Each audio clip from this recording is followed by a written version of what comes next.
What's going on, everybody? Let me get my mic right. The mic is a little hot. Let me get y'all right. Woo! Wild Nation, what's cracking?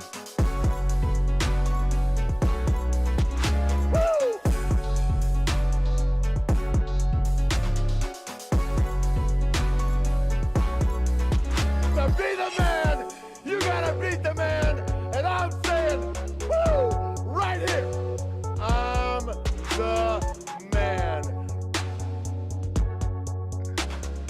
Oh, man. I'm the man. Good morning, good afternoon, and good evening to you and yours, wherever you are in the world today. It's your boy, Mr. HD, back with another video, man. We back streaming. They let us back. We are free. We are free. I told you I was banned from live streaming for a week.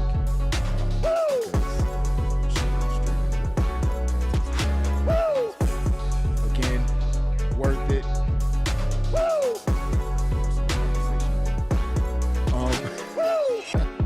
What's going on, everybody? It's good to see you guys. Let me get my comments window up. I To can't be the see man, anybody you gotta that's in beat the building man, right now. and I'm Yeah, I saying, got you. woo, right here. Okay, there y'all go. I'm KGM, Russ, the Dave was cracking. man. All my guys in the building. Y'all be here early, man. I appreciate you guys as always. Yeah, man, we gotta talk about Elimination Chamber. Because Mami's still on top, if you couldn't tell from the thumbnail. That was the greatest. Whoever that I got that straight off the site. So WWE, I usually wait for their pictures because they usually got the best photos. Sometimes there's a moment I know they're not going to capture or they don't have on the website. I'll go do a screenshot of the live feed or whatever. But man, good job, cameraman. That's all I'm gonna say. Good job, cameraman. But yeah, man, it's good to be back. You know what I mean? I've been trying to upload as much as possible, give you guys content. We gonna continue the uploads. I already got like 6 or 7 videos ready to upload for you guys. So we gonna keep pumping out the content.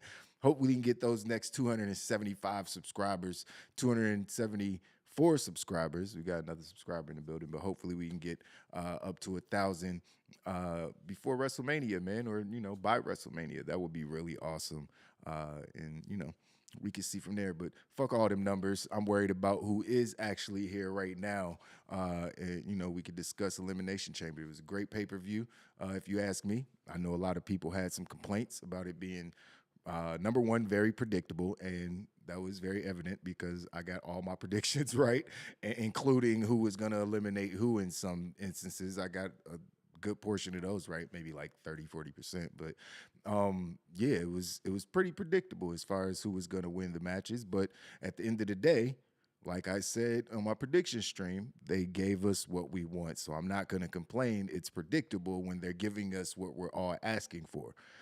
Everybody wanted Drew McIntyre to win so he could face Seth Rollins. Everybody wanted Rhea Ripley or Becky Lynch to win and Rhea Ripley to win so we could have that match. Maybe there were some other ladies in the chamber that we'd like to see in that position in the very near future. But as far as the biggest match for WrestleMania 40, potentially the biggest WrestleMania of all time, Becky Lynch is supposed to be in that spot. Like there's only two other women that could be in that spot with Rhea Ripley to possibly have the biggest match, and that's Bianca Belair and Charlotte Flair. Charlotte's hurt, and Bianca needs to be doing something else because she's been in the main event for like 13 years straight. So we just, and I know Becky's not different, but they've been building to this feud for so long. They've crossed paths on Monday Night Raws in the aisleways. They did the standoff at the Rumble. They did stuff at press conference. This is the match we've been building to, so this is the match everybody wanted, and we got it, so I'm not going to complain. So I personally thought it was a good pay-per-view because I thought we got great wrestling. You know what I mean? And with everybody, all the AEW stands, you know what I mean? Wrestling, blah, blah, blah. It was wrestling on this Elimination Chamber. Like we got a tag match that was way better than it needed to be because it really felt like the filler. But when you got, Damian Priest and Finn Balor and you got the New Catch Republic, I got their name this time, is going to be, you're going to get good wrestling. And we got a great tag team match for the World Tag Team Championships. We'll talk about that. And we got a little bonus match on the pre-show. You know what I mean? The Kabuki Warriors got a match. And Candice LeRae got a spot with Indy Hartwell, who's from Australia. So it was pretty dope that she got to be on the bill. They got all the Australian wrestlers in the company on the bill, except for one. And I'll just mention this in passing because I want to shout him out because I can relate to the feeling. But Bronson Reed, there was a bunch of rumors about Bronson Reed, was he going to be on the card? Was he not? He came out and said, injury or whatever, or certain things did not have anything to do with him not being on the card. But then he came out and tweeted after the show that his wife went into labor early, so it actually is the reason that he's off the card. He had to, he delivered she delivered a new baby, so guys, shout out to him. Congratulations to Bronson Reed. Got a baby Bronson. Yeah, I mean, he says, I'm not only big, but I'm Big Papa. That was cool. You know what I mean? So always happy to see people, bring life into the world if they're happy about it. You know what I mean? So, shout out to Bronson Reed. Damn, Becky is overrated. Is Becky overrated? What do y'all think about Becky? Is Becky overrated? Gruss says Becky is overrated. I don't know if I could trust that because he says Amos is inevitable, and I haven't seen Amos in some weeks. So I'm starting to think he's gonna be on the next round. Damn, are my lips ashy? Let me put some more chapstick on, or maybe that's the chapstick shining on my lips. Can't be on stream with ashy lips, man. It ain't nothing worse than being on stream with ashy lips and dry ass hands. And make sure you put on lotion and chapstick when you get on stream. Do y'all think that Becky Lynch is overrated? Becky Lynch, one of my favorite female wrestlers of all time. I still think Sable is number one. But Becky Lynch is one of my. I think she's right where she should be. She's a future Hall of Famer. She's been in some of the greatest matches in WWE history as far as the women are concerned. Becky's where she should be. Gruss be hating, man. Gruss hate Becky for some reason. Oh man, but yeah, man. Let's talk about this pay-per-view. I ain't gonna talk too much about the pre-show match. It was a pre-show match, like I said. Candice LeRae and Indy Hartwell, went up against the Kabuki Warriors. Nobody expected a title change right here, as the Kabuki Warriors just won those titles a little bit ago, and they're still in the midst of a storyline with Bayley, which feels like it's kind of on the back burner. So I'm kind of glad they at least got the Kabuki Warriors on TV. And shout out to Dakota Kai, because apparently she's been cleared from injury. She tore her ACL, and I know how much that sucks personally. So shout out to her. She's apparently been cleared, and she can go in the next week or so. She'll be on the road to WrestleMania, possibly in some tag matches alongside Bayley. We'll see about that. But it was a decent match. Kabuki Warriors won. They retained their women's tag team championship. So good for them. But the first official match of the card was an Elimination Chamber match, the women's Elimination Chamber match. If you ask me, it was probably the best match of the night. This match was fire. I ain't gonna even lie. You had Becky Lynch, Bianca Belair, Liv Morgan, Tiffany Stratton, Naomi, and Raquel Rodriguez. I'm pretty sure Naomi and Tiffany Stratton started the match off, if I'm not mistaken, and they crushed it. Tiffany Stratton had a great showing. She didn't do a moonsault, but she did a swanton off the top of one of the pods, and it looked like she hurt her back when she did it, but she killed it. And she feel like she's trying to tuck her titties into her neck. Wow, so shit just like it just don't look real. I'm not saying they're not real. I don't know. It's just like sheesh. They're just there. It is, you understand why she's getting over it so well. And it's not just that. Obviously, she's done some great stuff in the ring. She did like this cartwheel spot with Naomi where they were doing the whole hold on, I don't even know what they call it, where they're both doing cartwheels, holding on to each other. It's a pretty cool thing. And, Naomi ended up being on the cage. Then Naomi did a split-legged, not a moonsault. She dropped off the cage and did a split-legged leg drop onto a couple of the wrestlers in the match. It was a good match, man. There was a lot of cool spots. Liv Morgan she might have impressed me more. A lot of people were saying Tiffany was the MVP of the match. She did really good. Like she didn't. There was no botches. She didn't mess up nothing. Like she did some cool stuff in there. She was selling like shit. That's one thing they got. Tiffy be selling like shit. I gotta give her props for that. But Liv Morgan was in there going ham. She was she was just all bouncing off every rope, jumping off everything, hitting everybody with code breakers and backstabbers and all kind of crazy. I was just like, yo, what's going on? Why is she moving so fast? Like Liv Morgan was on point. She didn't, fuck up one move. It was dope because she went for an Oblivion one point when Raquel Rodriguez already had another one of the wrestlers. Might have been Tiffy, I can't remember. But then Raquel did a double power bomb to both of them, or Chicata bomb, whatever she calls it. So that was another cool spot.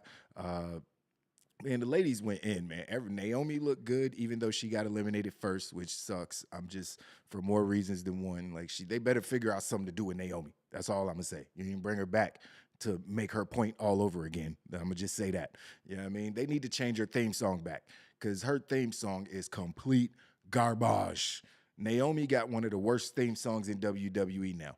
I know she got it. Her voice is on it. You can hear it. It's just like, nah, that shit don't hit. It don't slap at all. You know what I mean? I'm Amazing was perfect. It went with the whole light show. I'm amazing. Like, I ain't about to be listening to that shit when I ain't doing. But still, it's a good theme song for a female pro wrestler, especially one with coming out with glow sticks and shit. Why did you change that? You know what I mean? It don't make no sense. Like you finally come back. I don't know if she was using another song on the Indies or whatever. I can't remember. I know she wasn't using I'm Amazing. You know what I mean? She should have just stuck with that. So I don't know. That theme song is bad, and it just like puts a damper every time she comes out and she's trying to hype it up, and it's just like this song ain't hype at all. She needs to go back to the old theme song. She got eliminated first, but like I said, that was neither here or there. Bianca Belair killed it. You know what I mean? Did her thing. She kept trying to get Raquel up for the KOD until she finally did it. She ended up getting the biggest threat, as most would be, as Raquel would be considered about the match. So everybody did their thing, man. I think that Liv was probably the most impressive in the match. Yeah, I feel like she did the most. She did the most cool spots. She was constantly in motion while she was out there. Liv had motion, you know what I mean? As the kids say, you know what I mean? Liv had that motion. So, this match was good, man, and the right person won. The finish was quick because I think it was Becky and Bianca and Tiffany. Becky, Bianca, and Liv at the very end, and then Liv got a crazy roll-up pin on Bianca, and then Becky just came out of nowhere and hit her with the manhandle slam and got the 1, 2, 3. So that was cool. You know what I mean? It was cool that Liv got to pin Bianca Belair in the Elimination Chamber. That's a big deal for Liv. Still makes her look good, especially after that phenomenal performance she put on in the Chamber. So, I gotta give all the women they props. I feel like we got the right winner in the match, and I feel like everybody performed. Tiffy's definitely ready it is definitely Tiffy time. She is 100% ready for, to be on the main roster. She is not going to be a botched call up. You know what I mean? She's that blonde bombshell that, has always been in WWE. That'll bring in that 18 to 34 demographic that WWE is always targeting. After the kids, obviously. Almost targeting the kids. That sounds weird, but you know what I mean.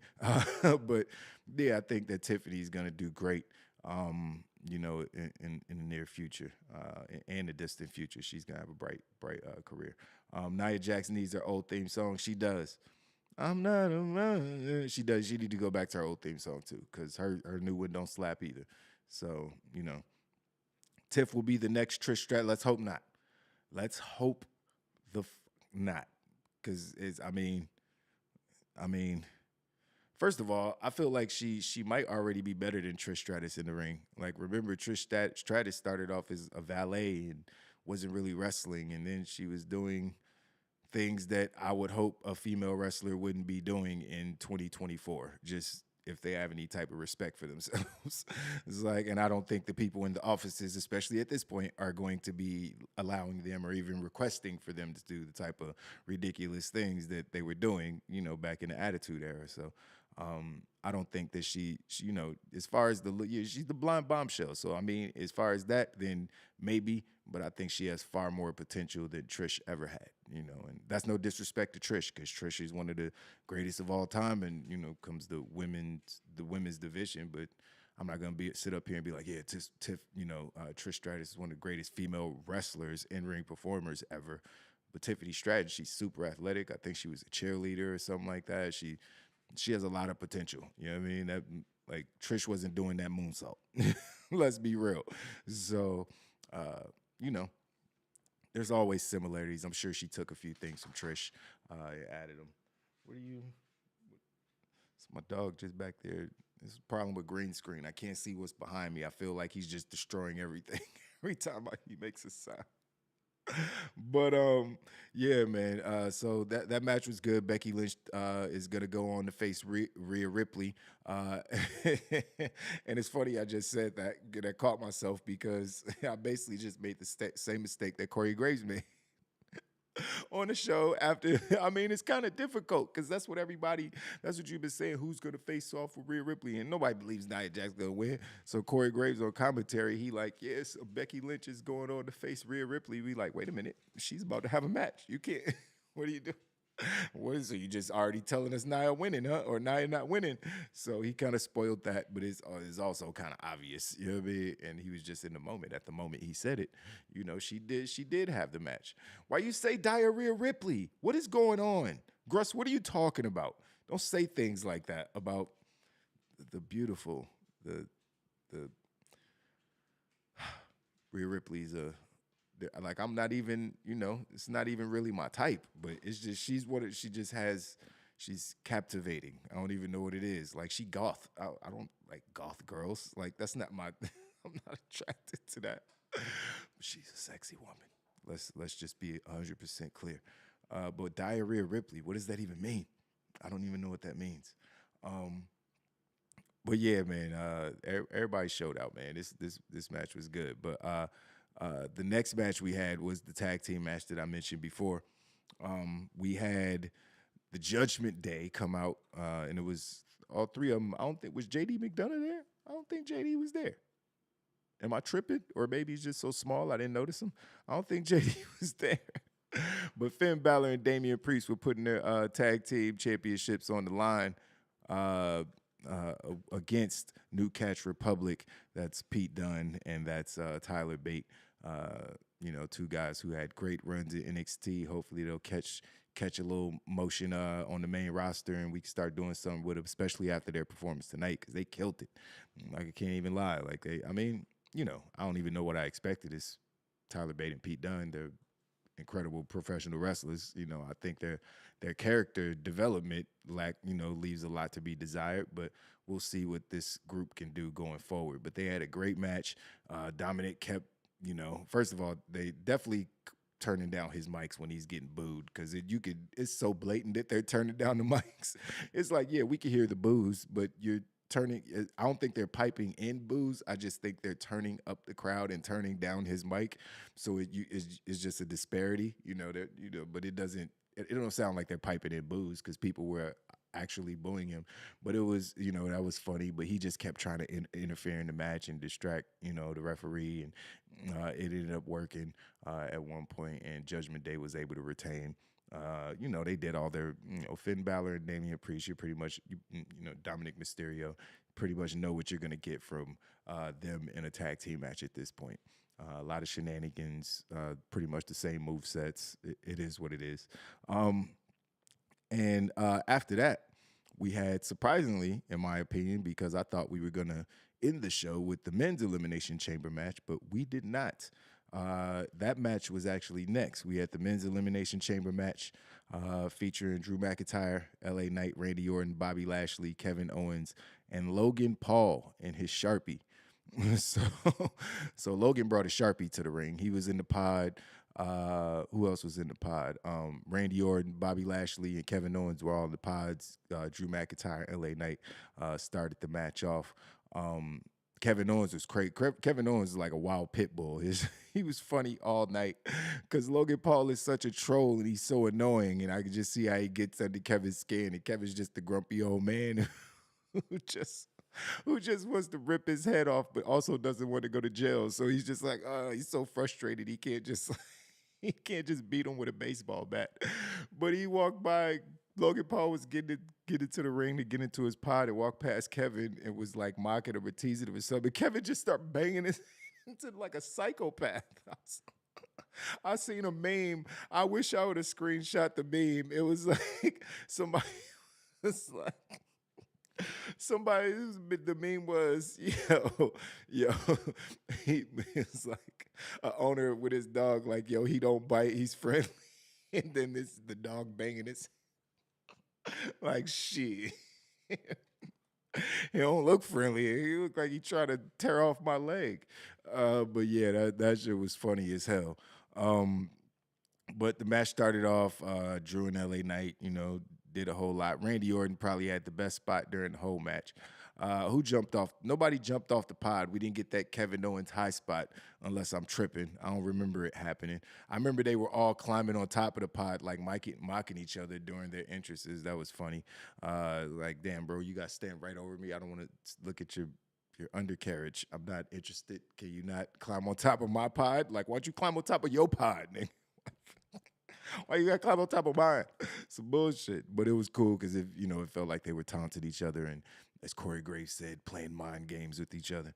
Yeah, the match was good, man. This one was I don't want to say it was just as good as the women's, but it was still entertaining. Everybody did their thing. Bobby Lashley didn't really do much. He ain't do a whole lot. Somebody got speared through a pod. Who got speared through a pod? I can't remember who's got speared through the pod. Was it Logan Paul? Did he get speared through a pod? I can't even remember. But Kevin Owens obviously was dogging Logan Paul during the match. Randy Orton caught Logan Paul with Logan Paul got brass knuckles in there somehow. I guess he snuck them in his trunks or whatever. He pulled out the brass knuckles. He was about to clock somebody, clock Kevin Owens, and then out of nowhere, the filmography and the cameraman on this is great production. Who's ever in charge of production, that's what happens when you get, done up out of there. You get like this. Because the camera angle on the shit was perfect. It was like you just saw Logan Paul. He had the perfect heel, smirk, smug ass look on his face. He's just like, ah. And then out of nowhere, Randy Orton just flew into the shot and hit him with an RKO. That shit was so perfectly done and so perfectly timed in every possible way. It couldn't have been done any better than what they did it in that moment. That probably popped me more than anything during the whole night. I was just like, oh shit. It was just so well done. But then the brass knuckles still in the ring. Obviously. So at another point, he's trying to get the brass rings, or he just took the RKO, and then I think Drew McIntyre just was about to Claymore, whoever Kevin Owens or whoever was in there left, and then he got it was Randy Orton, and then out of nowhere, Logan got back up and clocked Randy Orton right in the jaw with the brass knuckles and allowed Drew McIntyre to get the pin without even having to use the Claymore, man. You know what I mean? So an assist from Logan Paul already eliminated Logan Paul. You know what I mean? Because obviously he got pinned after taking that vicious RKO. He was already out of there. You know what I mean? He helped Drew McIntyre seal the victory. So Drew's going to go on to face Seth Rollins as of now. You know what I mean? All these changes. He might come back and be like, I want your title, but not at WrestleMania. You never know these days. I don't know.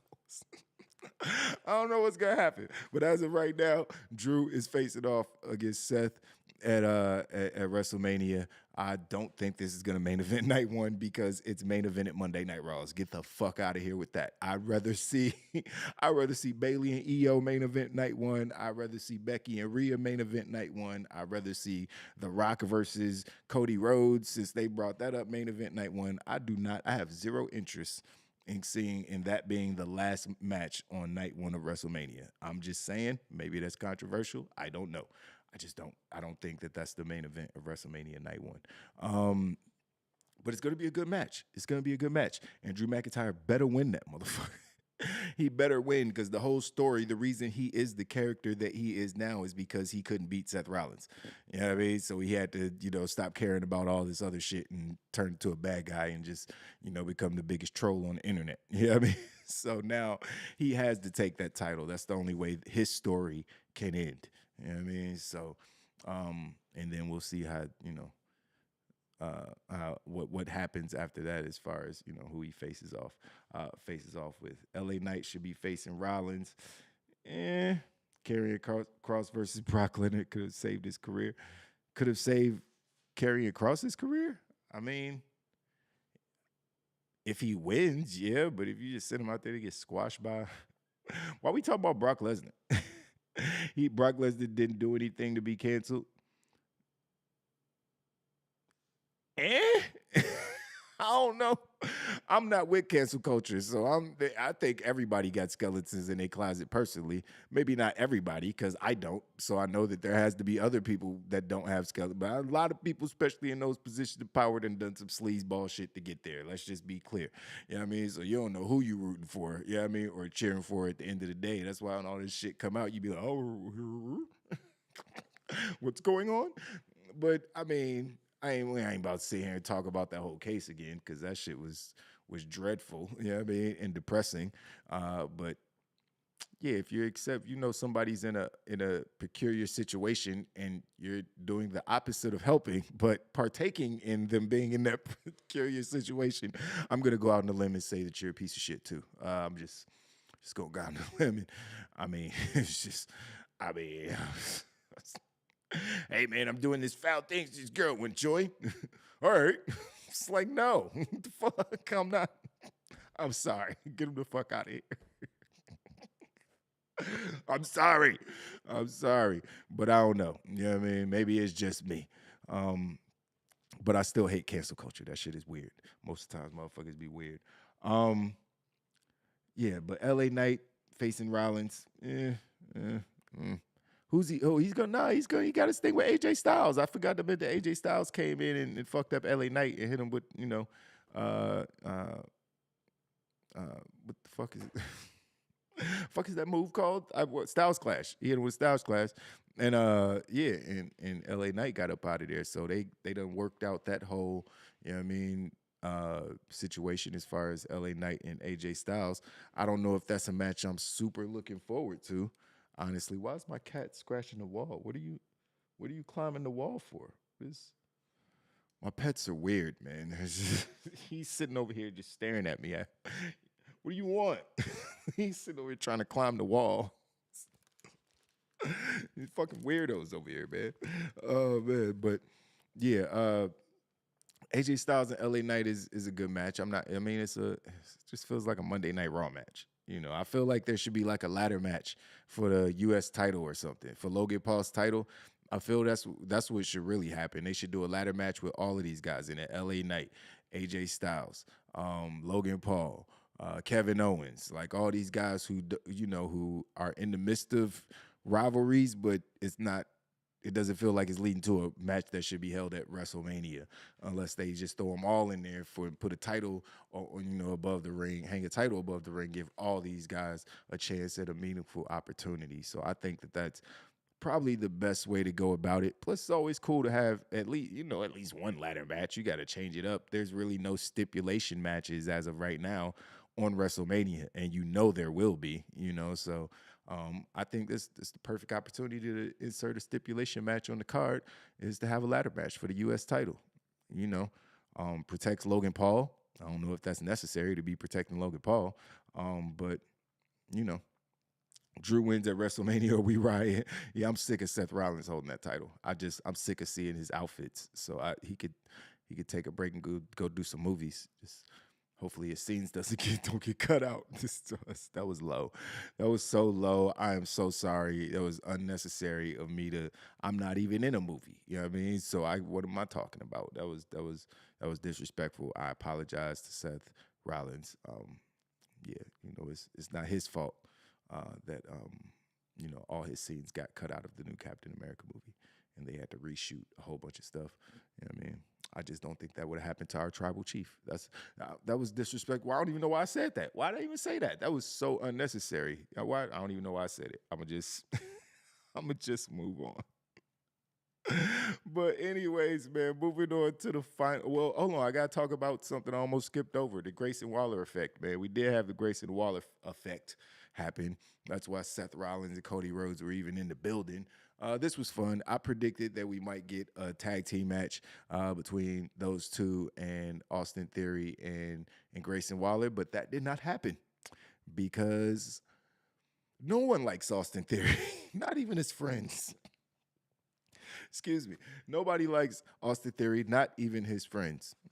So he kind of, there was some back and forth going on between Grayson Waller. He was inviting Seth Rollins and Cody Rhodes out to be on his show, and then Austin Theory snatched the mic out of Grayson Waller's hand and start, imitating The Rock and doing all The Rock's catchphrases, and I guess trying to get under their skin. And Grayson Waller is just looking like, bitch, did you just? You know I live here, right? It's like I can call on my cousin, beat your ass. Why'd you just snatch the mic out my so he's so he's just sitting there, looking perturbed in the back, like just upset, like this bitch ass nigga really just snatched the mic out my hand on my show. Who the fuck is this?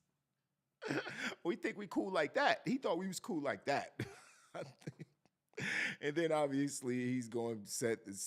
He's talking trash to Seth and Cody, and then they ended up attacking him and making him look stupid and hitting him, with a curb stomp and Cody cutters. And Grayson Waller just sat there and laid back on the ropes like, stupid ass shouldn't have took my microphone. Shouldn't have took my motherfucking microphone. That's what your dumb ass get. Shit. I'm gonna sit right here, you know what I mean, and then and try to stay out their way as they whoop your ass. You know what I mean? That was pretty funny. But nothing actually happened that mattered, you know what I mean, on the Grayson Waller effect. It was just an opportunity to get Grayson Waller, Cody Rhodes, and Seth Rollins on the broadcast. And Austin Theory was, fucking FTR when DX came out. You know what I mean? That one time on the 25th anniversary or something. He was just the fodder to get beat up. Like, I don't know what they're doing with Austin Theory, but he was the guy that was there to get beat up. You can't beat up the Australian guy in Australia and think that your baby face is about to get cheered for that. I don't care who they are. So Grayson Waller was super over there. So, it was smart to have Austin Theory there. He could be the one to, take the beating from the two baby faces and Grayson Waller, and maybe now we get Grayson Waller versus Austin Theory at WrestleMania. They don't have a match, you know what I mean? They're not vying for the tag team championships or individual championships, mid-card titles at the current time. So maybe we get that match as one of the, filler matches on the WrestleMania card. I don't know who wants to see it. I don't know why that match will happen on WrestleMania, but we do need to fill out these cards. We ain't even got a one night full of matches yet. We got like 4 or 5 matches, and we're a month away from WrestleMania. So they got to start doing something. They got to have like 6, 7 matches for each night. And as of right now, they ain't got that. So they're going to have to start doing something real fast. But moving on to the Austin Theory, yes, he does. I don't know if it's him, because he's got everything. He could talk on a mic. He looks like a superstar. Dude looks bigger than he's ever been. His shoulders look like, fucking bowling balls. I'm like, how is this dude not? It's just bad booking, man. It's bad booking, and sometimes his delivery is not the best. It just sounds, I don't know. But he's a good heel. He sounds annoying. I don't know what it is with Austin Theory, man. I honestly have no idea. But where's Jade?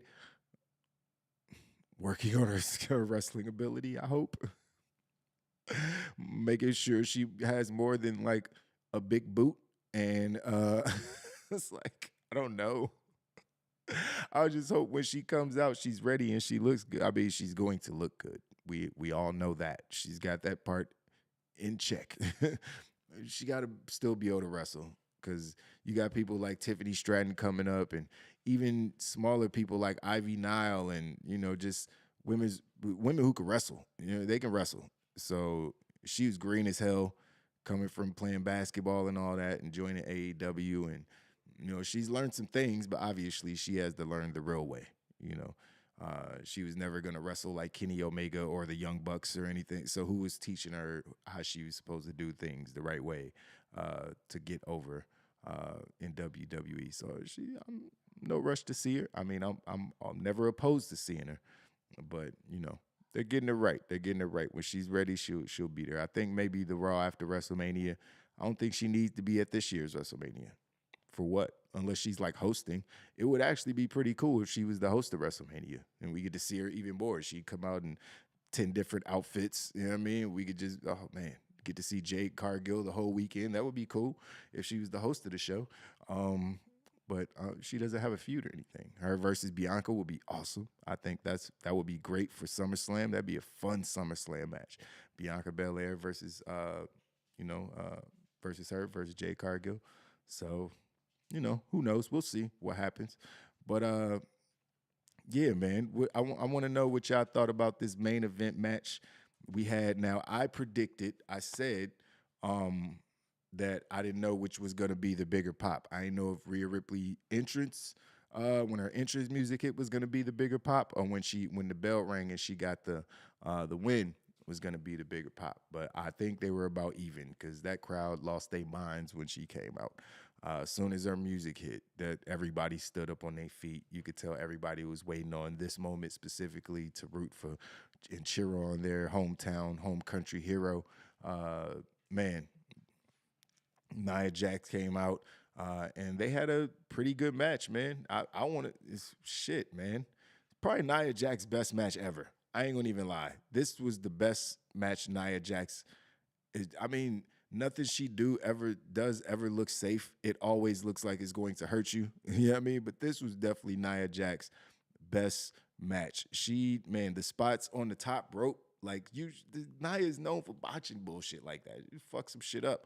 She did it perfectly. She timed everything perfectly to where it looked real. It made sense for her to be up there on the top rope. Like she's like, well, oh, she tried to put me out. Shit, I'm gonna try to get off the top rope. You know what I mean? She taunted the crowd.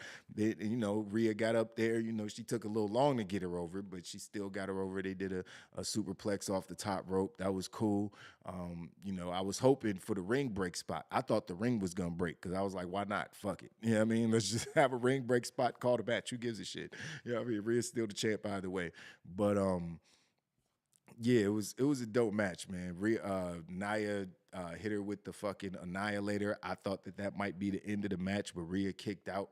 So I had no complaints about this match. Rhea actually got her up for her finishers. Like she actually got her up off the ground, with some impact. So it was good, man.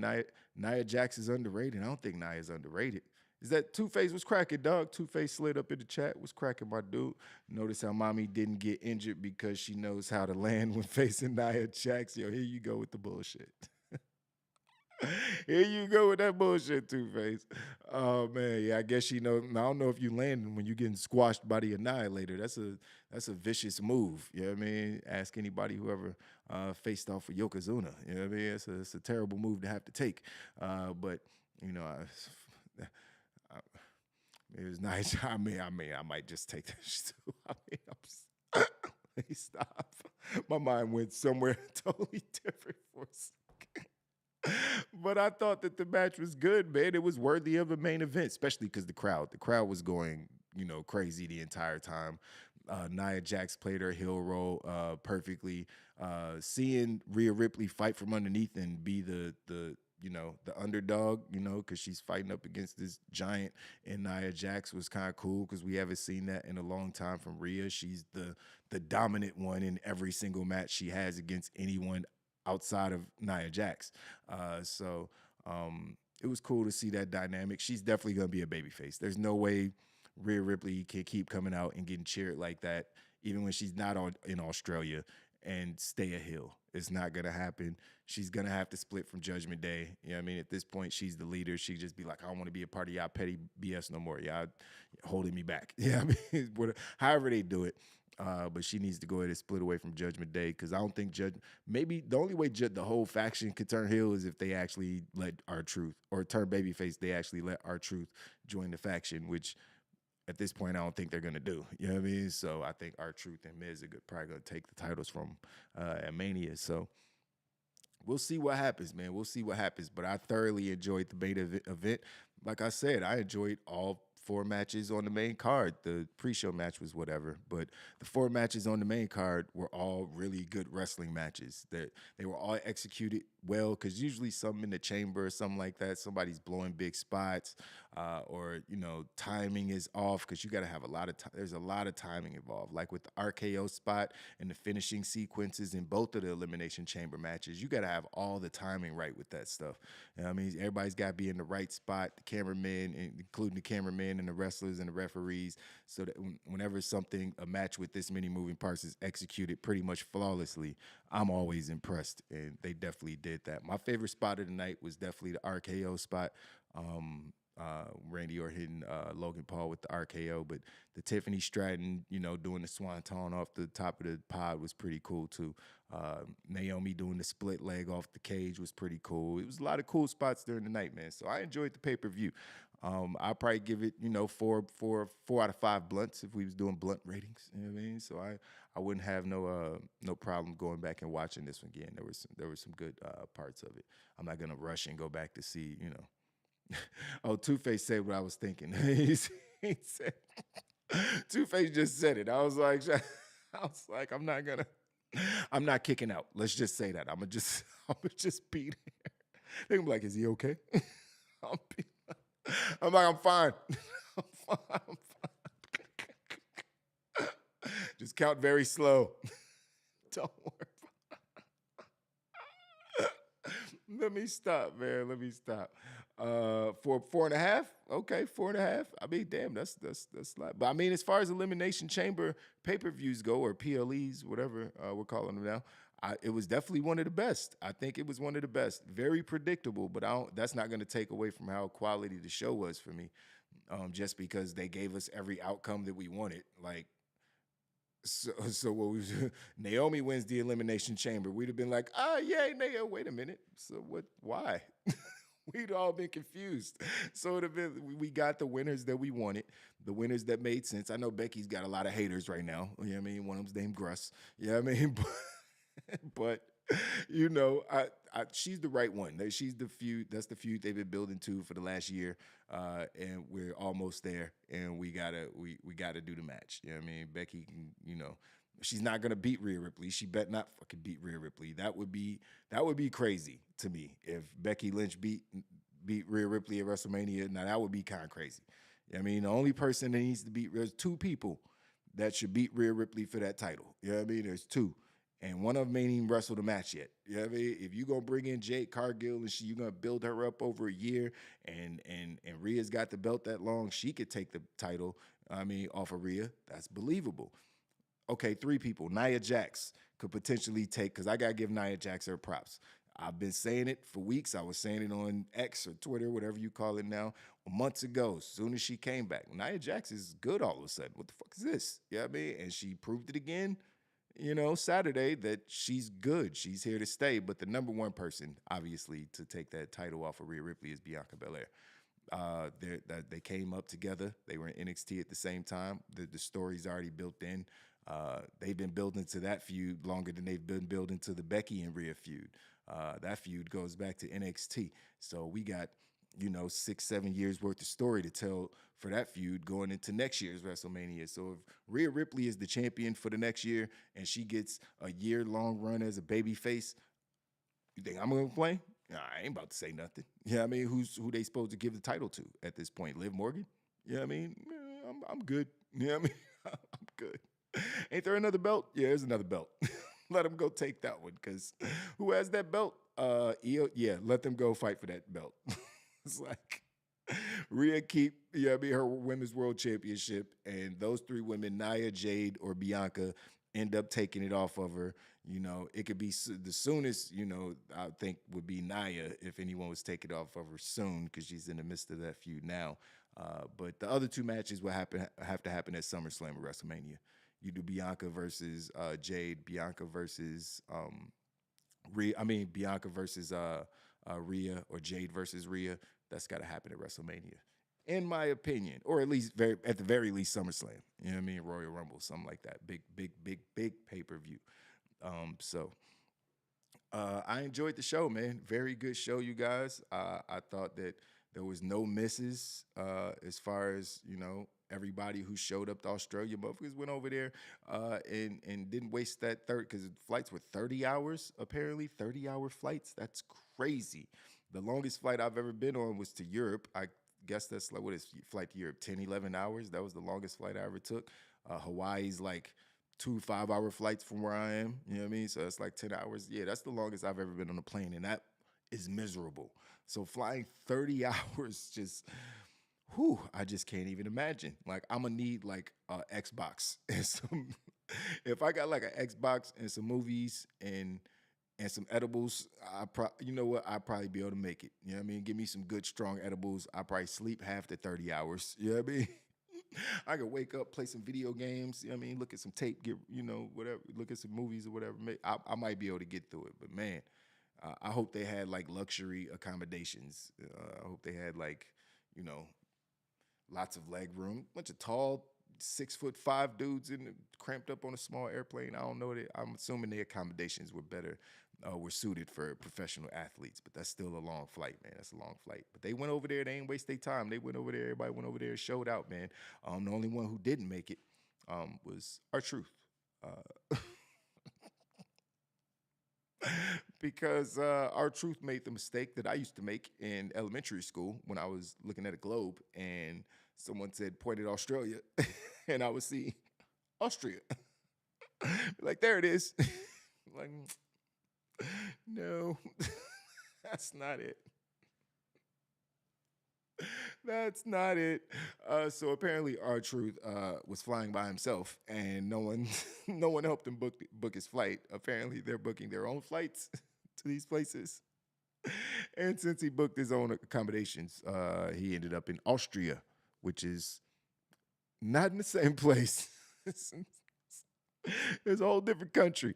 Obviously, yeah, I'm sure he was he was in Australia, clearly, but that was a funny skit. I thought that was hilarious.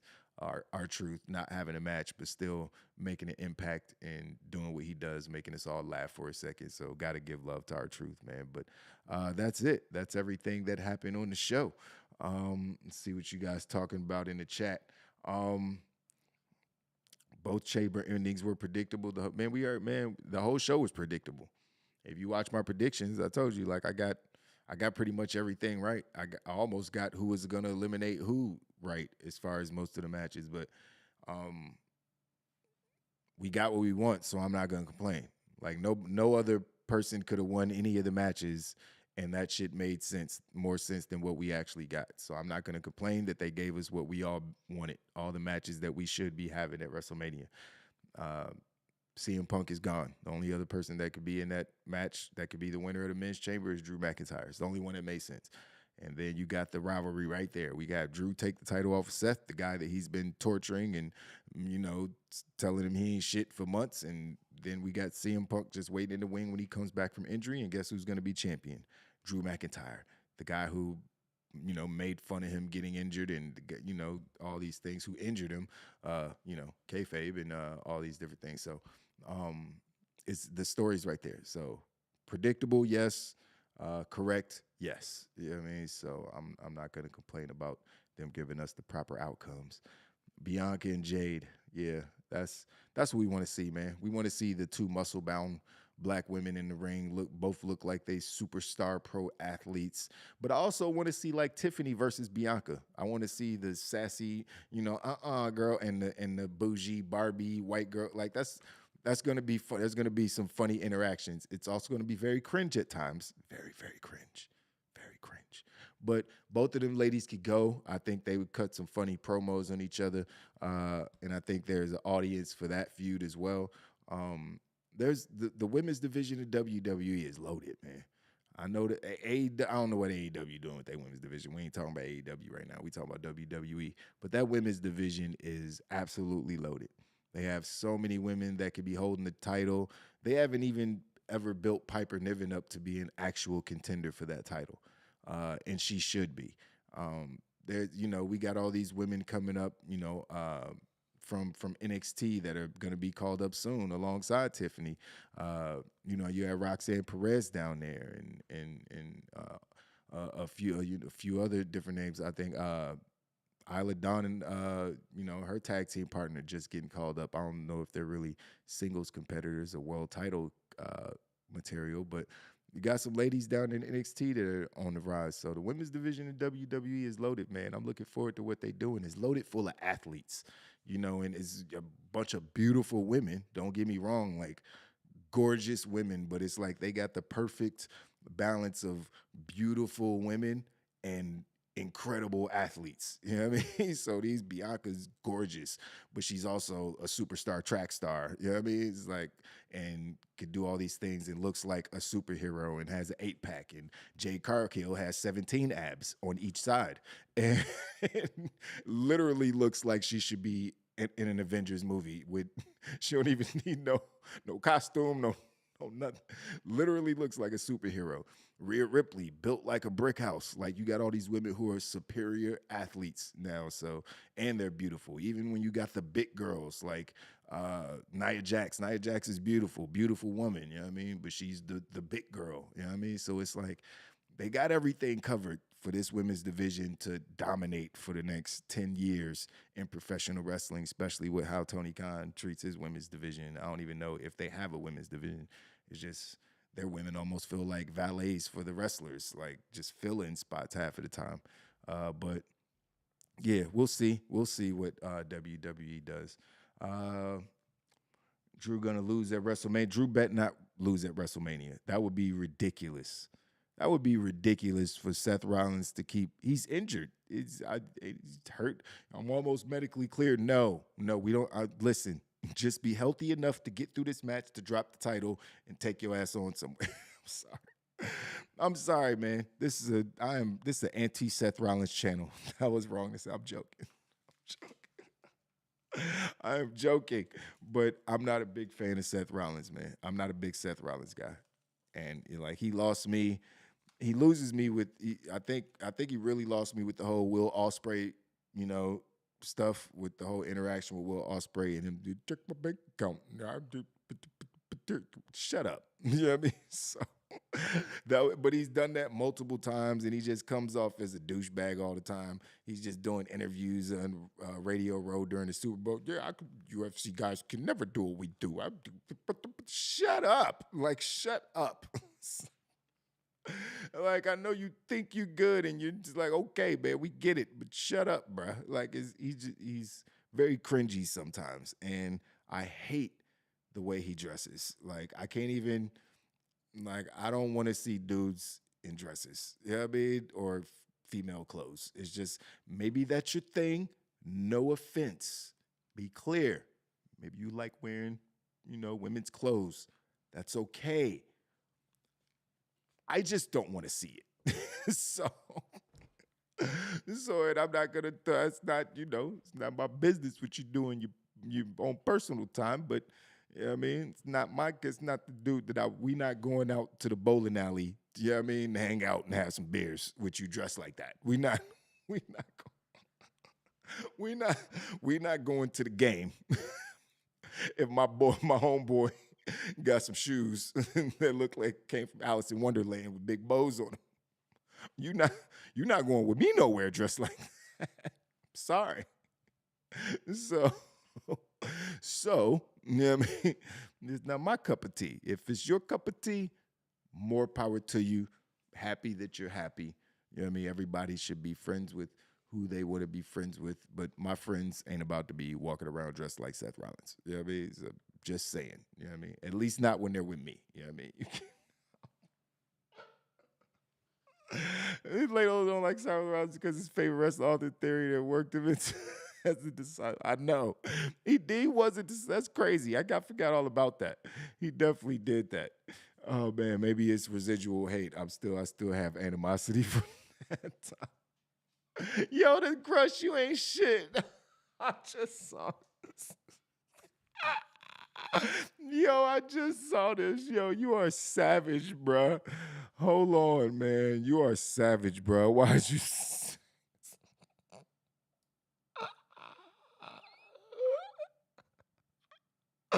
Yo, let me be clear. Let me be 100% clear. Oh my God. That was too fucking funny. It's true.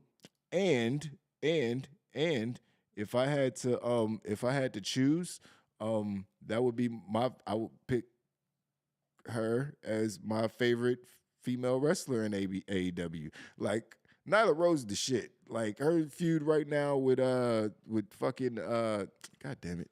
Why can't I remember? It's too many names right now. Y'all know who I'm talking about. But her feud right now is, with the leader of the Minions. Why can't I think of Athena? Damn it. That took too long. Her feud right now with Athena is great. Like every time I watch it, like Nyla Rose makes me laugh. Yeah, I mean, she can wrestle, all these different things, but I mean, Crust has a point at the end of the day. But there's a lot of talented women in AEW. They just don't use them properly. Let's just be clear about that. They are not using these women properly.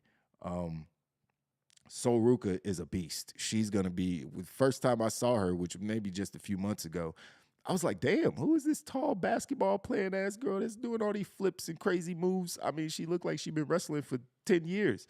I'm like, and then I think she got hurt. Maybe she got hurt. I don't know, but I don't watch NXT that much. But I think she got hurt. But she's got a bright career ahead of her. Yeah, I could see her definitely taking over the women's. It looked like she was on her way. The first time I saw her, I was like, oh yeah, she's the future. Whatever they're trying to do with anything, she's the one. So yeah, damn, I forgot all about her because I think she's injured. And that's why she tore her ACL. Yeah, you're right. That's what happened. So, yeah, that sucks, man. ACLs, we need to figure out something with these ACLs. At least we figuring out how to heal them faster. It's not like, oh, you're going to be out a year and a half. It's more like, all right, you'll be out 8 to 9 months. But why is everybody tearing their ACLs? What, are ACLs useless? Like, you need them something? Like, we got to do something. There's got to be like some robotics or something. We need, what Tony Stark used? The nanotech? We need some nanotech. To fix ACLs at this point, because everybody's snapping their shit. It's like ACLs and Achilles tendons are just weaker than they've ever been in the history of mankind. But Trick Williams is the future. Him and Carmelo Hayes are the future.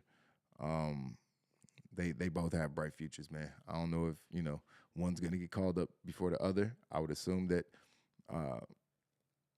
Trick's gonna end up being NXT champion. Carmelo, they're in the midst of their feud. Carmelo's got to come up after. He's got to lose the feud to Trick, right? So Trick could go on to fight Ilya for the title again and win the championship. I think Ilya and Carmelo are ready to be on the main roster. Like, I don't know why are those guys in NXT? Like, they're superstars. They already got it. So I don't understand why. Carmelo Hayes is not genetic. You tripping. He is not. Carmelo Hayes is nowhere near Genetti. First of all, let's not even he's okay. Creepy. He's creepy. No, we don't compare nobody to Genetti, man. It's not. It's like so many things that could mean. It's gross. Don't compare. And that guy, yeah, man. No, nobody's Genetti over here. We're not even using that metaphor no more. We got to find somebody else who got number 2'd without calling him a Genetti, because he's got all kind of allegations and creepy things going on. They've been teasing Melo on the main roster for a year. That's what I know. It's like why they keep pulling back. Why they keep pulling back on I don't know.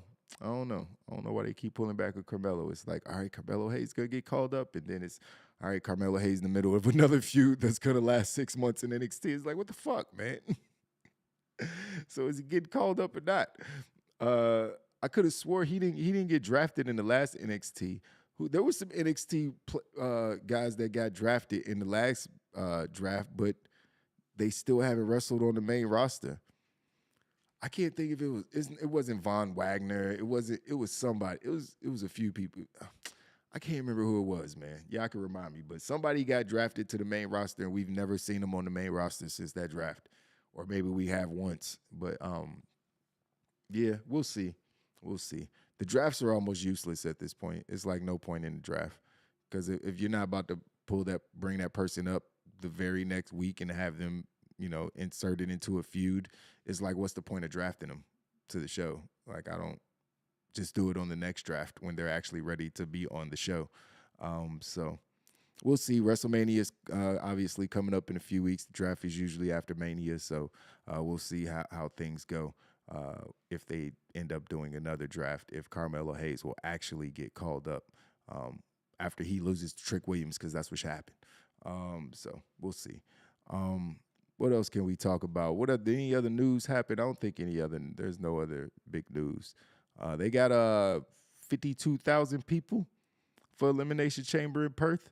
WWE could literally just cash out right now. This company's going to make billions of dollars for it. That's how they got $5 billion from Netflix for one show, because this company is going to be making money hands over fist for a very long time.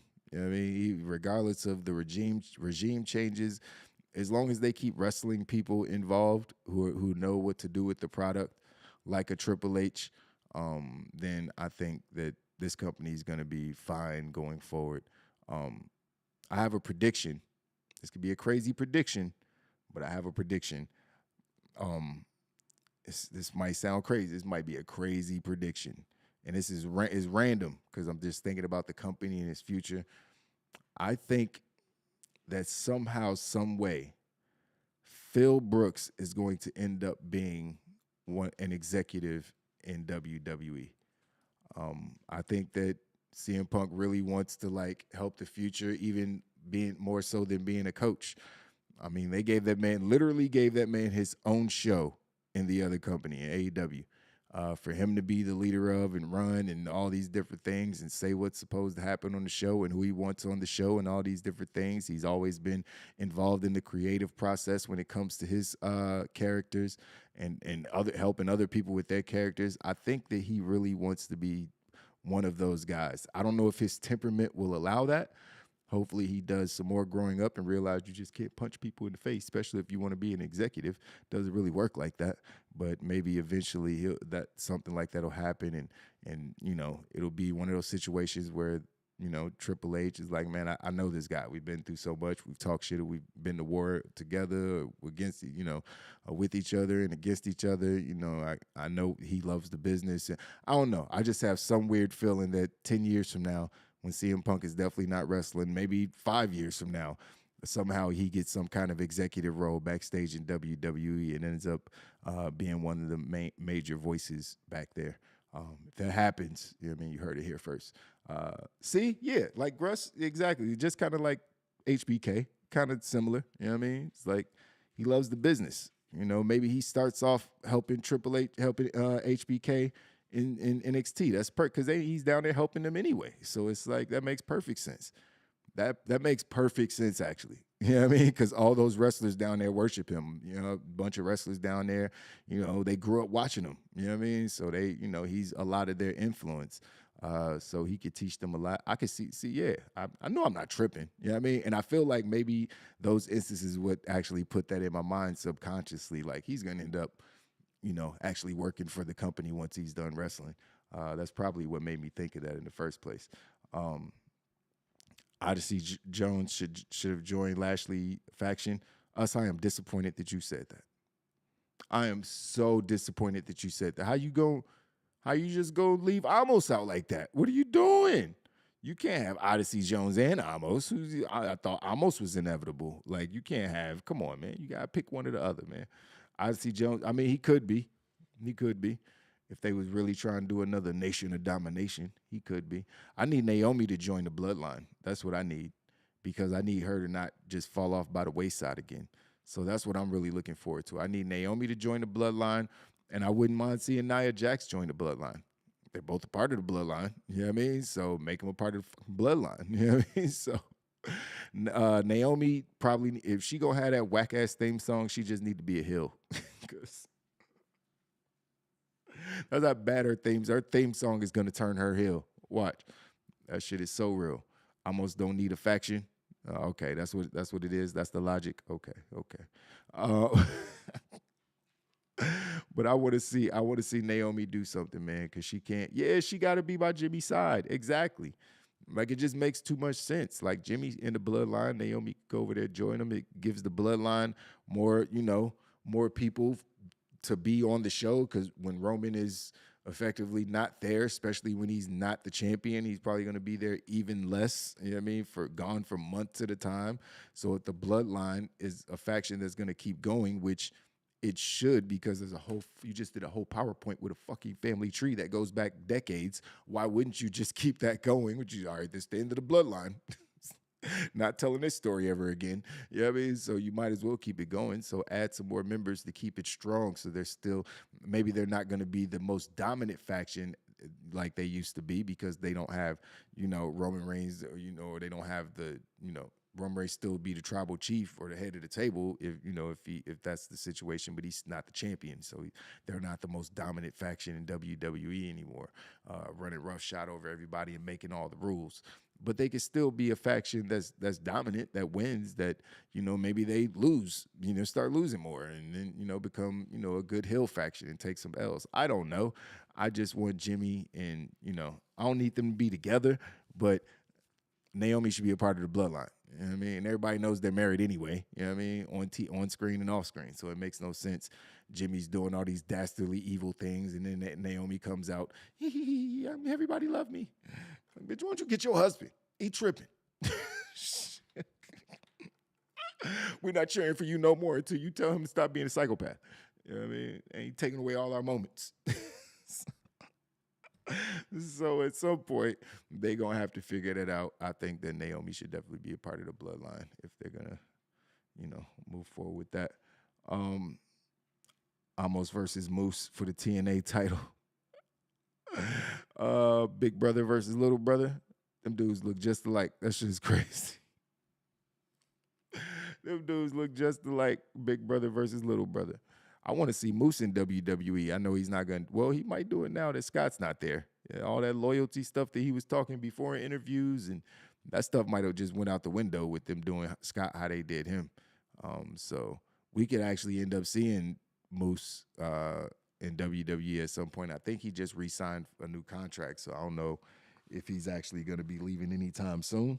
But eventually, I mean, if WWE wants him, which I don't see why they wouldn't want him, he's a body and a character they could use. He has good experience. He's, carries himself like a champion. So I don't see why why WWE wouldn't want Moose. I would love to see him in WWE. I think he's great, personally. So yeah, man. Jimmy. Oh man, I don't see. I stopped. This is why you got to read the full sentence, because I just read the first part of this, and I just turned my head like, man, come on, nah, man. Don't mean Jimmy should cheat. Wait a minute, no, we're not doing that. We're not promoting that over here. Oh, to help Naomi win matches is what you. Okay, that's cool. We could do that. You know what I mean? But JoJo be cheating on you. I mean, especially now you see Naomi cheat. Why would you cheat on Naomi? You got to be the stupidest, thirstiest. You see her? You greedy. Stop being greedy. You cheated on somebody look like Naomi. You just greedy as hell. I'm sorry. I know us as men, you know what I mean? Like the, well, shit, I ain't gonna even say that shit. Women cheat probably more. But yeah, man, you can't be just trying to, hey man, especially when you outkick your coverage, no disrespect to Jimmy, you know what I mean? But when you just got, hey man, I scored, you know what I mean? Let me just chill. Let me just be happy, man. It's this fucking greedy ass culture, man. Everybody just need more and more Instagram. I blame Instagram, man. It's all Let me get off my soapbox now. Can Keith Lee be saved if he resigns with WWE? No. I don't think so. I don't think. I don't think. I don't think Keith Lee's gimmick is. I don't think he's ever had a gimmick that made me look at him like world champion. I mean, it's like. I mean, obviously not the Bearcat character. He was doing okay at NXT, but it still didn't feel like, yeah, that's the world champion. He had his moment against Brock Lesnar in the Royal Rumble that one time, but it was like, what's the character? Like, you speak very proper. You do this. I mean, when you say your name, what's the character? Why am I supposed to care about Keith Lee? I don't know. You know what I mean? That's where I get lost with Keith Lee, because it's like, yeah, he's great in the ring, especially for being basically Otis. You know what I mean? He's Otis that can do moonsaults and shit. So he's impressive in the ring. There's no doubt about that. But what is Keith Lee? I don't know what he is. He's just a big guy who could do cool moves that small guys could do. All right. You know what I mean? That's not enough for me to think that you should be champion. You know what I mean? Or be, be super relevant in the biggest promotion in the world. I don't know. I like Keith Lee because he seems like a cool dude. You know what I mean? I would like to hang out with Keith Lee. You know what I mean? Talk to him. You know what I mean? He feels like somebody I want to hang out with. Smart, mature dude. You know what I mean? But as far as a pro wrestling character, maybe he had some stuff on the indies that I'm not hip to, but this ain't it for me. You know what I mean? Keith Lee has never been, yeah, he was limited. You said limited. Limited. Hey, man, why you got to go on nerds, man? What did nerds do to you, Gruss? What did nerds ever do to anybody? Nobody, listen, I'm a nerd. The problem is, or I guess it wouldn't be a problem, I'm just cool as shit. You know what I mean? So I could be a nerd. Like, nigga, I could build a computer from scratch with these hands, nigga. Every piece. I mean, I build all that shit. I mean, shit, I like do nerdy shit, nigga. I like comic book movies. You know what I mean? But I'm also cool as a motherfucker. You know, I can talk to ladies and they like me, and I wear expensive suits, and different things like that. You know, you just gotta know when to turn it on and off. But see, you gotta, you can't just be like, you guys say that you guys say a cornball. You can't say nerd, because nerd isn't technically a negative connotation, in my opinion, my humble opinion. Nobody hears the word cornball and thinks a good thing. You know what I mean? But some people try to merge the words cornball and nerd, and then you call somebody a nerd, and then everybody look at them like they goofy or something. Like, nah, nigga. I'm a nerd because I like comic books, nigga. I still smack the shit out you, though, nigga. You fucking nerd. Who you talking to?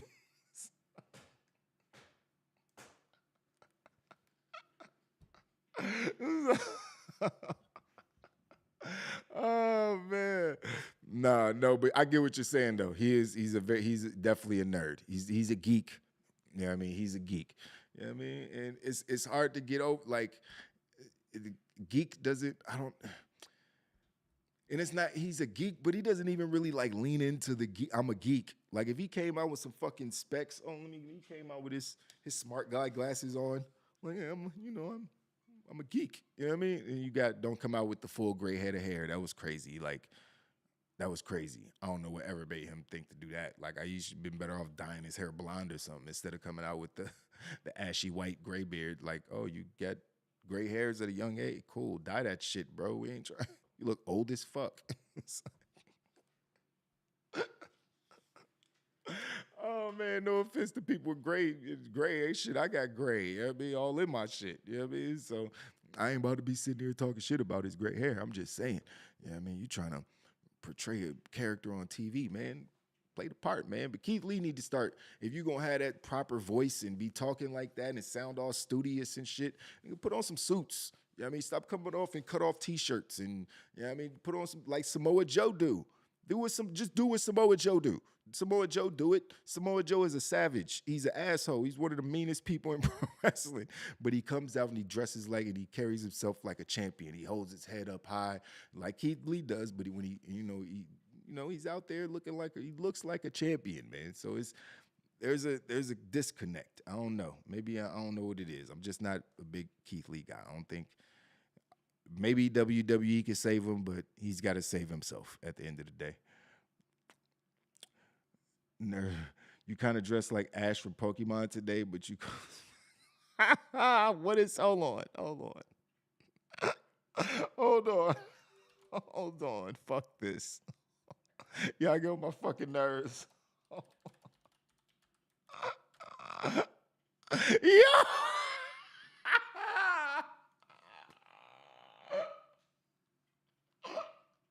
Yo! Yo, I fucking hate y'all. Yo, I fucking hate y'all. Yo. Ain't no fucking way. Nah, bruh. Nah. Hold on.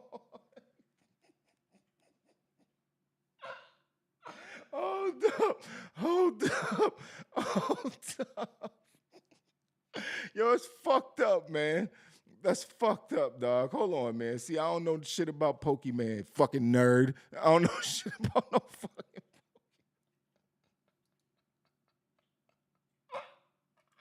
I'm mad as shit at this picture, though. Hold on. Just in case everybody don't know what I'm looking at. Hold on, I'll bring it on. Y'all stupid as shit, y'all. Oh, man, I'm so mad this is real. I am so mad this is real. That's some bullshit. What did I just do with the... Oh, here it is. Okay. y'all ain't shit. I ain't gonna... He's just like this. Hey, look, man, that little nigga fly, man. That little anime nigga fly, man. What's his name? Ash? What's his name? Oh, man, y'all dumb as shit, dog. Oh, my God, man. Leave me alone, man. Leave me alone. Oh, man, y'all wild ass shit, boy. Oh, man. What else happened in the pro wrestling world today, man? What else y'all want to talk about before I get up out of here? I've been streaming for an hour and a half. All right, yeah, we going anything else happen in pro wrestling world? Let me look up some new stuff because I don't know if I'm gonna be able to stream tomorrow. I got a lot to do tomorrow. Let's look up some pro wrestling news for y'all real quick.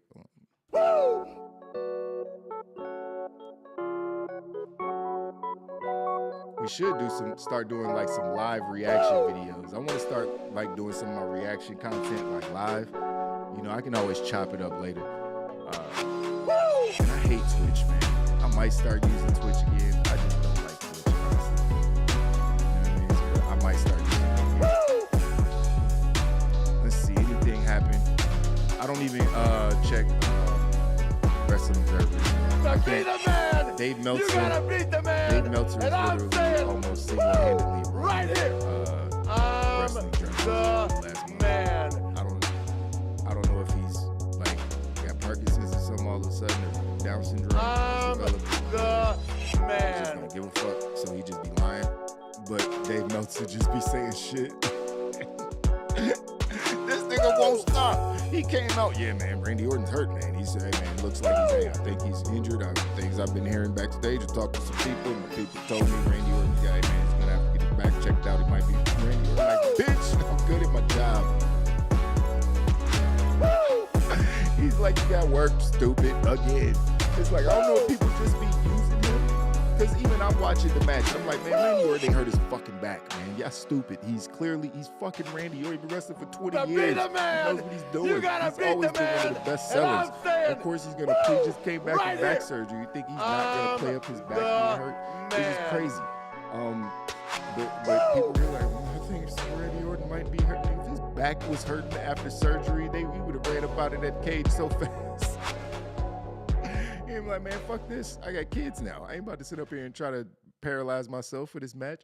But yeah, Dave Meltzer obviously just believes everything that whoever his source is. I'm pretty sure his source got Future Endeavored months ago, and he just won't tell us. And his source is just guessing based on things that he used to know backstage.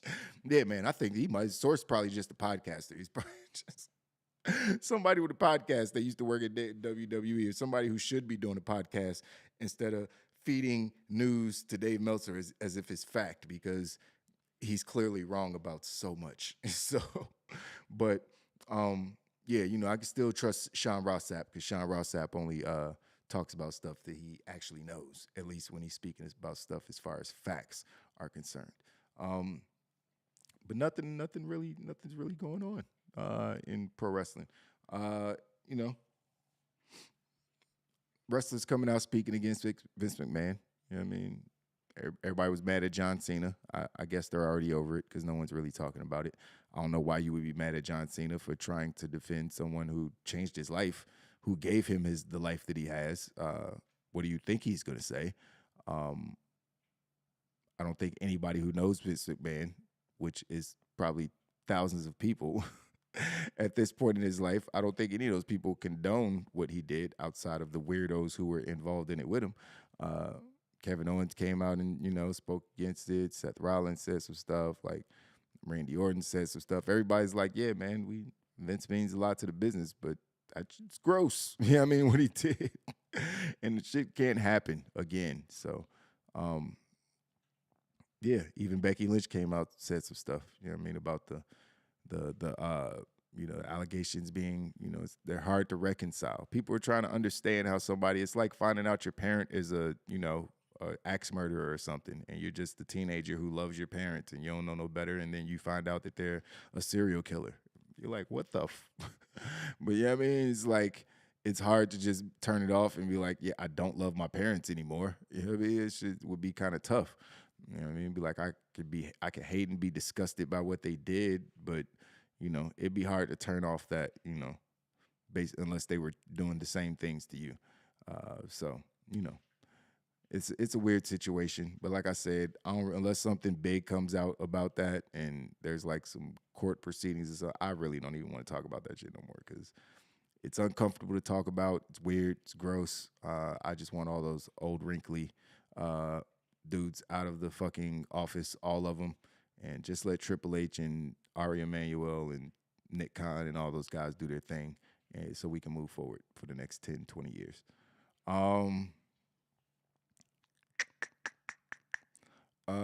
Yeah, man, there's not really anything going on with TNA or AEW that I want to talk about. I barely watch either of those promotions. AEW just is not interesting to me right now. I'm not sure if I'm the only one who feels this way. AEW is just not interesting. I'm going to watch Sting's match. I'm going to watch Sting's last match, so I'll watch Revolution, just like everybody else, because I grew up on Sting. You know what I mean? I was watching Sting when Sting was walking around in airbrush T-shirts with blonde spiked hair and, had colorful paint on his face. I saw it all, so I'm old as shit. So of course I want to see Sting's last match. He's meant so much to professional wrestling. He's one of the greatest characters in professional wrestling history, right? As Crow Sting is right up there with the Undertaker and all of those over the top characters. He's right up there. That's why everybody wanted to see Sting versus the Undertaker for so long. A match we will never get and never got, and it's so sad and disappointing that we never got that. Especially because the reasons we never got that match. Some bullshit, basically. But yeah, so I'm gonna watch that. But there's not much else that interests me about AEW at this time. Nothing. Sasha Banks is coming back. They got that Boston. I don't think it's a pay-per-view. Is it a pay-per-view or is it an episode of Dynamite? The Boston thing. I think it's an episode of Dynamite, if I'm not mistaken. Or are they doing a special show, a collision? I don't know. I know Sasha Banks is on her way. I'm not sure if that's going to do anything, though. Based on what they do with the women's division over there, I mean, Britt Baker was hot for a little bit. Now look at her. Like, all it takes for Sasha to twist her ankle and be out for 2-3 months for the division to go right back in the trash can, because they only focus on one or two women in the entire division. So it's not really doing anything. They need Serena Deeb and Jamie Hayter and Britt Baker and all these women back on TV as fast as possible. Athena should have been on Dynamite 6 months ago. Nyla Rose needs to be back on Dynamite. Like they got all these talented women. Don't do nothing with them. So I can't feel sorry for them. So I'm just not interested. You know, I'm really just not interested. Don't care about the Young Bucks being heels. Samoa Joe is the champ, but all right, at this point in time, if Samoa Joe is your world heavyweight champion, and I love Samoa Joe, there's no disrespect. It sounds crazy, but there's no disrespect to Samoa Joe. But if he's the world champion of your company, you probably lack talent. You know what I mean? Like you lack top level world champion talent. And that's why, Swerve is on the Swerve was a mid-carder for so long, and now he's feuding for the world championship. Hangman Page is back in the world championship picture. But that's not Kenny Omega, CM Punk, Daniel Bryan. Like, it's just not. And the Edge and Christian thing is kind of dragging out so long. I don't even know if I care about it really. Christian's still doing remarkable work. You know what I mean? Being everybody's father. But I don't know. I don't know. If you're still watching AEW, man, good for you. If you're watching on a weekly basis, that's great. You can help me, keep me informed. But I don't really be paying attention, man, to AEW no more. Is basketball on? What's today? Today's Sunday. It's probably some basketball on, man. I'm about to go play some bets. I'm about to go put like $25 in my DraftKings account. Put up some parlays. That's what I do when I'm bored and I'm sitting on my couch. I do like $5-10 parlays on the games and make them more interesting. Betting definitely makes watching sports more fun. You know what I mean? Unless you're betting a whole lot of money and losing. Don't do that. But yeah, just like doing weird parlays, 5, 6, 7 leg parlays ain't gonna hit. Then every now and then it hits. I've hit some of those. I've hit a 10-leg parlay before. One, I went like $1,200-$1,300 from $20. It'd be like, oh shit. So it's possible, but I don't recommend gambling. It's definitely not going to promote gambling over here. I watch random college basketball games before I watch AEW. That's facts. That's facts. And it's March Madness. AEW pay-per-view $50. That pay-per-view gonna be $50. We need to come up with a system over here, man. One person get the account. And then we share it amongst each other so we can all watch that shit. Cause they tripping. Time's hard out here. They just coming up with more ways for you to pay them more money. Like, bitch. I got rent. I got my rent. $3,000. You gonna play $3,000? I'm trying to move now, so I ain't got to pay $3,000 for rent. I could have owned a house for as much money as I gave these people in 3 years. Oh man, Hangman Page got injured. I ain't know nothing about that. That's crazy. That's crazy. It's not gonna change anything about the show. It's just not. Yeah. All right. Edge and AEW is boring as fuck. Agreed. Lakers playing now? Oh shit. Damn man. I missed the one team I would bet on. The main team I would bet on. Oh well, there goes that. Maybe there's another game I'll put money on. Let's see who's on. Let's look at this real quick. Let's see if we want to gamble some money. Why not? Oh, oh shit, and I got a boost token. Oh shit, yeah, I'm about to put $10 in my account. See if I should have never took the money out the account. I don't even think they like you taking the money out the account. I should have just left it there. Deposit now for 100%. Hold on. Don't rush me. Why you skipping pages? Deposit now for 100% up to $0 USD. Oh shit, it's a bonus. Credit with the 100% worth of $50. Oh shit, okay. Time bonus, mountain sports. Oh, so then I have to okay. See, these things be tricky sometimes, man. They be trying to get you. Them bonus bets and shit. Okay, all right. So I'm gonna deposit $10 and they give me a free $50. I'm on BetMGM right now. I use BetMGM. I use DraftKings, and what else I use? Hold on, let me go over here to I use ESPN Bet is a great site. I love their app. Underdog. I only do Underdog during like football season when you could do like fantasy drafts and stuff. What else? ESPN Bet, Bet MGM, and DraftKings. I don't use FanDuel. But I use BetMGM, ESPN, and DraftKings. Because sometimes I want to like hedge my bet, so I'll like bet one thing on one app and then make a different parlay bet on the. Like you want to change one thing in the parlay. I mean, you go to the other and bet it on the other app. I learned that watching a YouTuber. So don't if it don't work, don't blame me. Moved to Texas. What the fuck is in Texas? No, I'm not moving to Texas. Nigga, my son lives in here in Ohio. My little son, I'm not moving to Texas. I have a child. Shit. Even if I had full custody of him, I wouldn't move to Texas. As much as I don't like his mother, I would want him to live that far away from her. You know what I mean? Nobody should have to grow that far away from their parents. Let's see. Have you used DraftKings on WWE? No, DraftKings is on WWE. I always forget that because I'm not betting on a scripted sport. I should though because I do a fucking podcast. I could probably guess everything that's gonna. I could probably make some real money doing that. I probably should. Honestly, none that I'm thinking about. Why am I betting on basketball? I don't know nobody in the NBA. What the fuck? I don't keep track of everybody's stats in the NBA. Shit, I know almost everything about pro wrestling. I should start betting on that shit. Let me just look, just for shits and giggles. I'm curious now, just to see if I can look up. Hold on. All right, let me log in. Oh shit, that's right. I still got money in this account. That's right. Okay. 135 in this account. I'm about to use this one.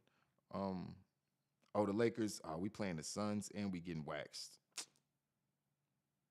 I thought you said we was playing. We just there. we ain't playing. We just there. So okay, UFC. I guess because there's no pay-per-view, it's not up there right now. I'm gonna just search it, see if anything comes up. Can I bet on WWE? Can I bet on WWE? Well, DraftKings offers more. Okay, all right, that's too much. Okay. All right, I gotta find where you could bet on WWE. I don't know if it's a situation where they only pop up when there's a pay-per-view or something like that.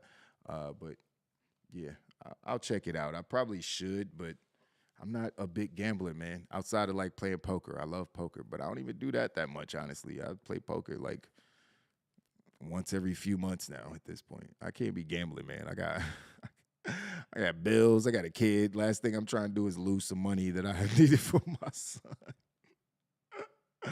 Oh man, Tony has to pay these big contracts at AEW. Yeah, man, all that money of people he ain't using. Oh yeah, Florida, because y'all don't have. I don't think y'all have all access to all the sites yet. It's Trill down. I mean, I'm sure. I love Texas. I've been to Houston a couple times. And man, yeah, the women down there it's a different breed. You know what I mean? It's a different breed. And you know, I mean, Southern hospitality is kind of a farce. You know what I mean? It's assholes everywhere, but I like the way people talk in the South. That's the thing I like the most about the South. I like country accents. So, you know, I wouldn't be mad about living in Texas, but I'm not about to move away from my son. A roulette player, oh, you like throwing away money. Oh, that's what that is. You got disposable cash. You know what I mean? It's a Cash App link on the screen if you want to, you know what I mean, throw away some money. You know what I mean? Oh, man. AEW's on DraftKings too? Really? I didn't know that. You place bets every day, KGM? Damn, bro. What do you do for a living, man? Listen, man, don't be going broke, y'all, trying to gamble y'all money away, man. Don't be doing, that's why they set up these gambling sites. Everybody's gambling. I'm happy gambling is legal, you know what I mean? Because it makes, just like I'm a fantasy football fanatic. I got 10 fantasy football teams. You know what I mean? I spend like $2,000 on fantasy football teams every year. So I'm not going to sit here and say never gamble anything, but just that daily shit just, man, it feels like you get sucked into an abyss with that shit. Like you could really end up going broke like you live in Atlantic City or Vegas or some shit. That shit is scary. But yeah, my little $5, $10 bets But see, I probably should bet like the smart bettors because I know people who've gotten rich off of that shit. You know what I mean? It's like, but they betting $5,000 on one game and shit. You know what I mean? Betting the over on for 10,000. I'm like, yeah, I'm not risking that kind of money. Anything can happen. I'm not risking that kind of money. I'm up, but I do a lot of research on the game. True. Yeah, football, I'm gambling all day. I ain't gonna lie. Football, I do the most because I'm a football fanatic. Like, I know everybody's stats. I watch all the games. I watch Red Zone, and I got, you know what I mean, Game Pass. Like, I watch all the games. So I bet on football probably like you bet on basketball. It's too many players in basketball. You know what I mean? Too many factors. People get hurt and be sitting out games, and you know, it's just too many factors. You know what I mean? I could bet on somebody getting 5 receptions and feel comfortable about it. You know what I mean? And get a good price on it. You know what I mean? So I don't know. I'm really just learning how to gamble. So I'm probably not even the person to listen to or talk to when it comes about that stuff. When it comes to that stuff, I know how to do it, but you know, there's like all these different types of betting. And, you know, because I be researching shit too. And there's all different types of betting that you can get into and stuff like that. And you want to be well-versed in all that shit before you just start, you know, throwing your money out there. But KGM, you know what you're doing, man. You know what you're doing. Shit, some people make a living off of that shit. They make $40,000, $50,000 a year just doing that. One of my dudes had a system where he turned $25 into $12,000 just by rebetting the money. He was making one bet on one thing, and it just kept reinvesting the money in like 30 days or 15 days or some stupid shit. It ended up being this amount. It was just he could never take. He was telling me all this crazy shit. I was like, oh, I'm gonna try that, but I'm too scared. I see that shit double up a couple times. I'm like, take it out. Get my money. Get my money, bitch. I'm not doing this again. I'm not risking that. I just won that. Give me that shit, man. So, you know, it's different. Maybe when I'm a millionaire, I'll gamble more, and then I'll end up not being a millionaire. That's how that shit works, man. But that's it, man. I don't think we got much else to talk about. I'm gonna go watch some basketball. I'm gonna smoke a J and watch some basketball. I appreciate you guys being here with me as always, man. Gonna be uploading some more reaction videos for you guys soon. Where I'm watching the true story of Sable and some other stories that we're gonna be watching. I'll be reacting to some more comedy stuff, some more funny stuff. I want to do like some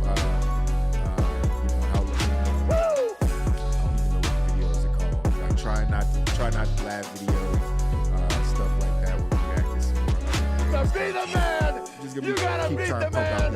And I'm saying, woo, right here. I'm the man.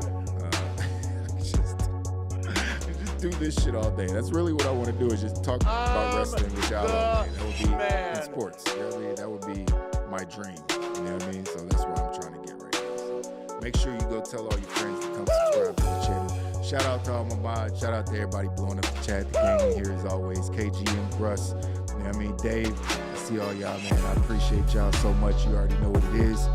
Until the next time, it's your boy, Mr. HD. Salute you all, man. Enjoy the rest of your weekend. Peace and blessings. See y'all next time.